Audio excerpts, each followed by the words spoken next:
I've got to go find some other money, $250,000 for that one. So Okay, I am Kelly from Hills, Deals, and Deals Mobile Home Investing course. And a lot of times, and guys, before you even think about clicking off of this particular video, there is going to be a short video concerning another investor who deals with single family homes. Okay, I'm not here to bash anybody or anything like that. I am just trying to give you guys a comparison, especially for you guys who are just really stuck on, hey, I want to invest in a single family home. If your pocket is not deep enough, guys, you might have to lower your standards and deal with investing with a mobile home. Okay. Especially if the results are very nice. And I've showed you guys time and time again that the results are pretty good when it comes to mobile home investing. Okay. And so this is a map, guys. And this is a map. Another course uses this map and they call it their motivational map or something to that effect.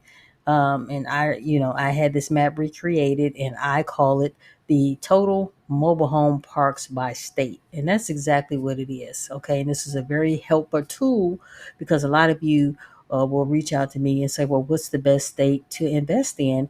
And even though you see a bunch of numbers on here, guys, and you will see that Texas has one of the biggest states. We have over 5,176 mobile home parks that we can invest in. That's fine and everything. But when you ask me what is the best state to invest in, I am going to have to say, regardless of the numbers, I am going to have to say invest in the state that is in close proximity to where you live. That's what I'm going to have to say. Now, if you have boots on the ground in another state where it's more appealing, or you have more mobile home parks, sure, do that. However, your boots on the ground is going to have to know something about mobile home investing because mobile home investing is a different animal, sort of kind of than single family homes. So if your boots on the ground only knows about single family homes, there might be a little adjustment that they're going to have to do if they're thinking about mobile homes. Okay. And so the main reason why we're using this map, because when you contact me or you ask somebody else, hey, what is one of the best states that I can do business in? Guys, I'm going to have to tell you all day long, it's going to be Texas. And the reason why it's going to be Texas, not only because I live here, is because there are over 5,176 mobile home parks here. Now, with that being said, with our strategy does not work in every mobile home park. And our strategy, guys, if you have been following us, our strategy is to buy the mobile home and rent it out to Section 8. Not all parks allow for renting, and that's what I teach you. I teach you that in my regular course, but I also have a couple of mini courses where I teach you about how to find Section 8 for your properties. I teach you how to create notes for your mobile homes, and I also teach you how to find mobile home parks that allow for renting. Okay. And so those mini courses that I created, which is three of them, they can be found in the link of the description.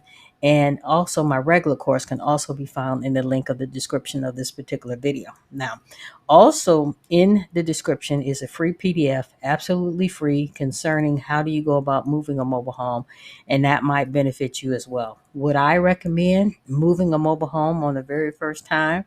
If you're a newbie, no, I would not recommend it, especially if you have a mover that doesn't know what they're doing. Sometimes movers have a tendency to not be reliable, not showing up on time, not showing up at all, taking people's money and things of that nature. If you don't have anybody reliable, and you're not going to know if they're reliable until you use them, of course.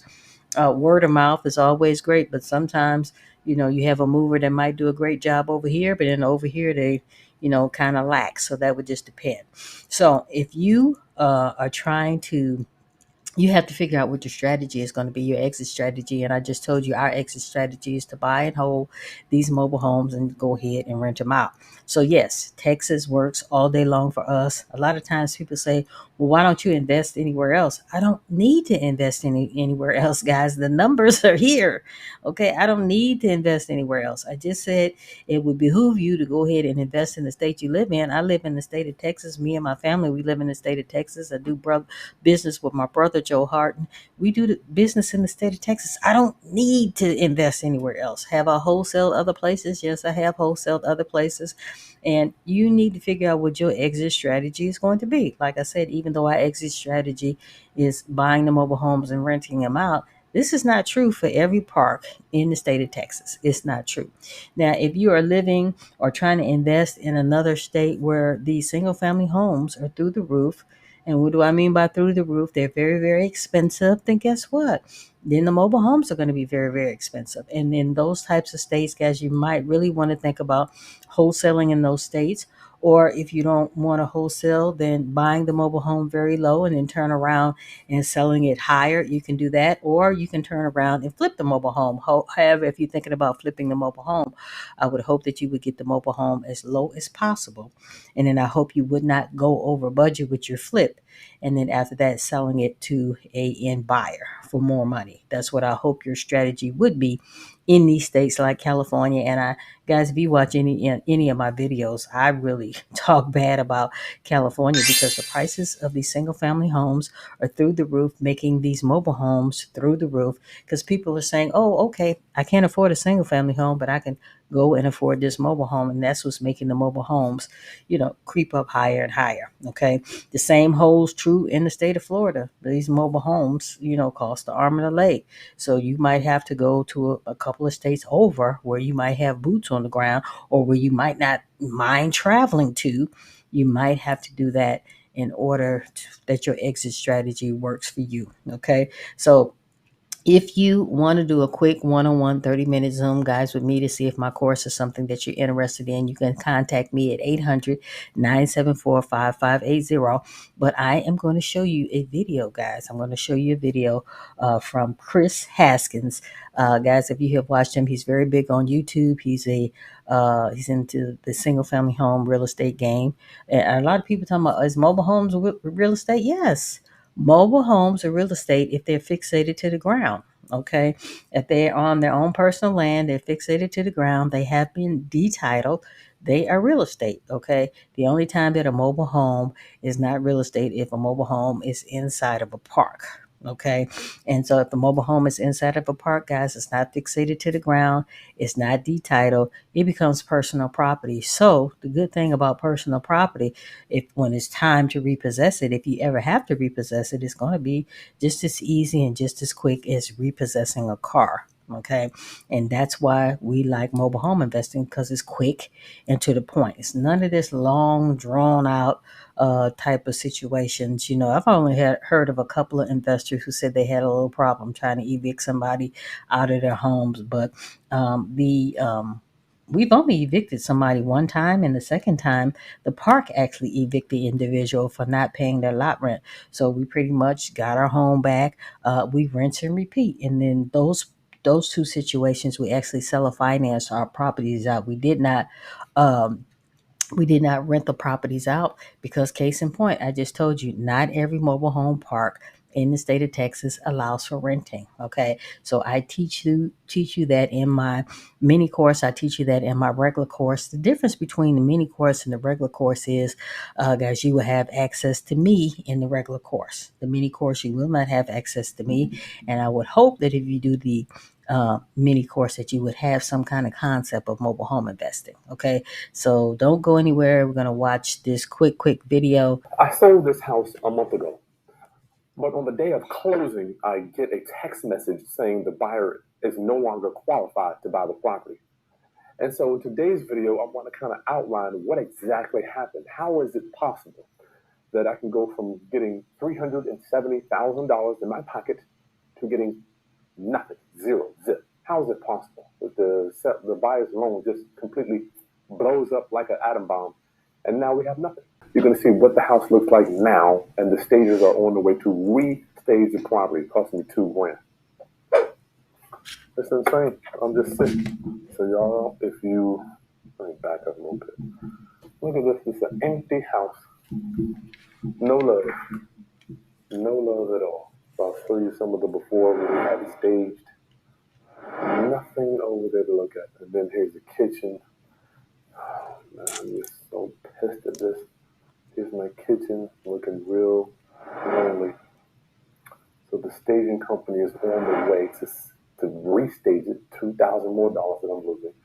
But I want to walk you down the timeline. I probably should not have even done that video before we closed it. I won't do that again. I'm not doing any more videos before the property sells. The reason I'm doing this is because I want you to see not only the good stuff where we do deals and everything goes smooth, but you must understand the bad things, the challenges and the hurdles that we go through to bring these deals to close. You never know what's going to pop up. This deal here, their loan fell apart the day of closing, and I'm going to show you the email chain so you can see all the drama that we have to go through. Because I thought I was going to have $370 or $365,000 back to go do my next deal. So I've got a house now that I have to buy next week, and I've got to go find some other money, $250,000 for that one. So this business is not easy. There will be things that pop up, and you have to pivot, and it could be fast. So I'm having to pivot within a week to find another $250,000. So what I found out during all this waiting was the buyer actually applied and got a new credit card. Okay, so you don't know what these buyers are doing out there. Now, why would they go out there and apply for another credit line when they have a $370,000 loan that they're getting ready to close? I don't know. I don't have the answers to these questions. But this is what I do know. My email comes in October 8th. Now, this is 4 more days. No, I'm sorry. This is the next day. So October 7th was when we got the notice that they were supposed to close that day. Didn't hear anything. So now October 8th. Good morning, Victoria. Have you heard anything from regarding the closing? Thanks. This is from Ron, my business partner. Good morning. The buyer side just let me know that they did not close yesterday, and they are waiting on an update from the lender about closing today. So now we're at another day. So we're like, man, I'm done. We're putting the house back on the market. That was at 10 o'clock. So we waited all day. I'm like, is this thing closing? I'm going to get the money. Are we going to move on to the next deal? Either way, I'm okay. I just need to know which way to go. So 5:30. Look at the time here, y'all. This is 10 days later. More than that. Hello, all. Hello. I was just advised the lender has denied the loan, and the buyer's agent is sending out a termination and release for this file. All right, this is from the title company. This is Chris Haskins. I do not know him. I do not know him at all, guys, but I look at his videos and I appreciate all the stuff that he's doing concerning the single family home business. But I wanted you to pay close attention to a lot of stuff that he was saying. I do appreciate that he's telling you guys not only the good stuff, but the bad stuff concerning single family homes. Okay. What I really want you to pay close attention is to what he was wearing. Okay. So in the beginning of the video, guys, as you can see when he was talking about the home being staged and he's doing a walkthrough, as you can see, guys, he was wearing some summer clothes. Okay, he had some shorts on and a little t-shirt, but now he's got this wool cap on. It looks like, he's got a heavier coat on. So that is telling me the seasons are changing while he is trying to get rid of this single family home. And I'm trying my best not to slip up and say mobile home, guys, because Chris is into the single family home business. Nothing wrong with that.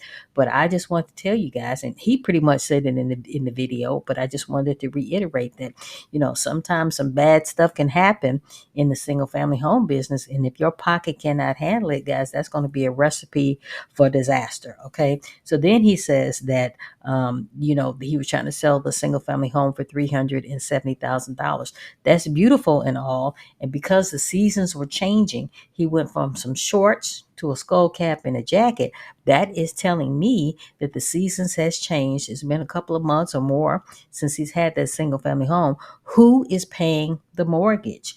Who is paying the mortgage on that? Okay. So remember, when you're in the single family home business, not only do you have to pay the mortgage on the property that you bought, you're going to have to pay the mortgage wherever you live too, if you still have a mortgage on your home or whatever the case may be.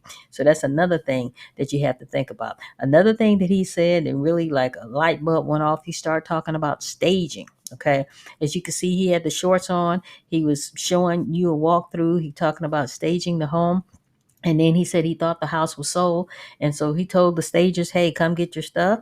He wound up having to restage the home again. So the first staging cost $2,000 and the second stage cost $2,000. So now he's out of $4,000 and then he's out of mortgage as well, because I told you guys the seasons were changing. He had some shorts on. Now he's got a wool cap. Okay.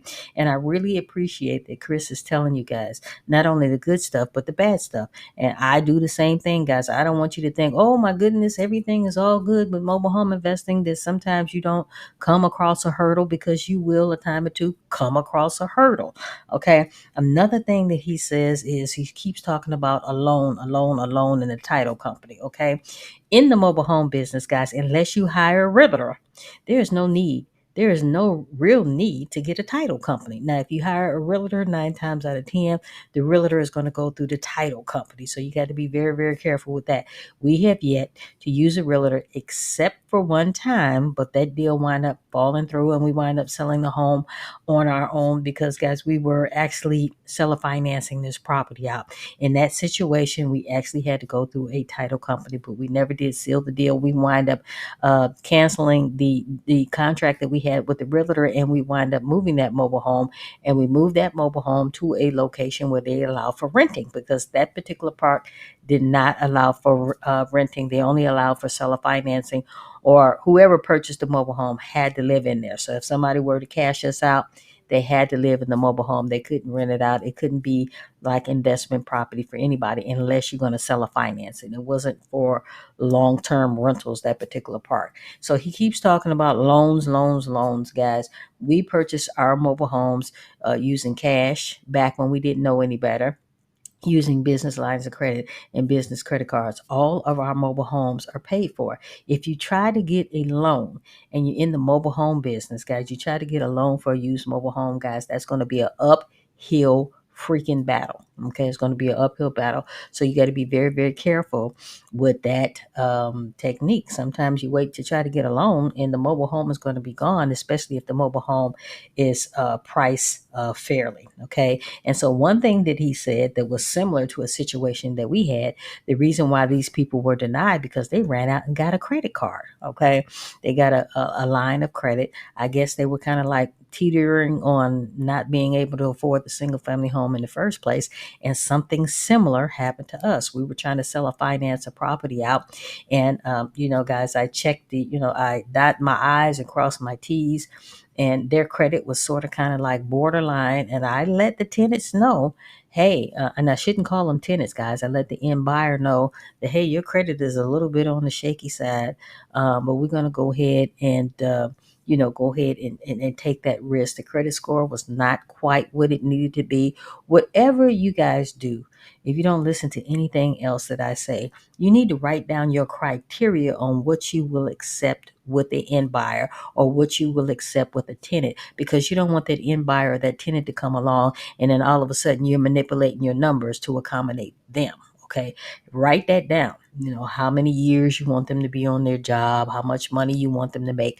Write it down now. And then when that tenant comes along or that end buyer comes along, you can look at your sheet that you've already created and be like, nah, this is not gonna work. Okay.